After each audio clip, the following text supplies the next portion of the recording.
कवने बिरछिया चिरई खोतवा लगवलू जाके कवने बिरछिया चिरई खोतवा लगवलू जाके सुन कही के आंगना हमारा हो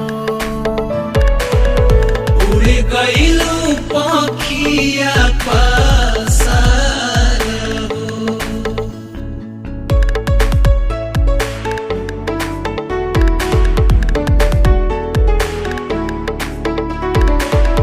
नेहिया के डोरी तोड़ी चले गइलू चुपे चोरी कवने नगरिया कवने गाँव हो।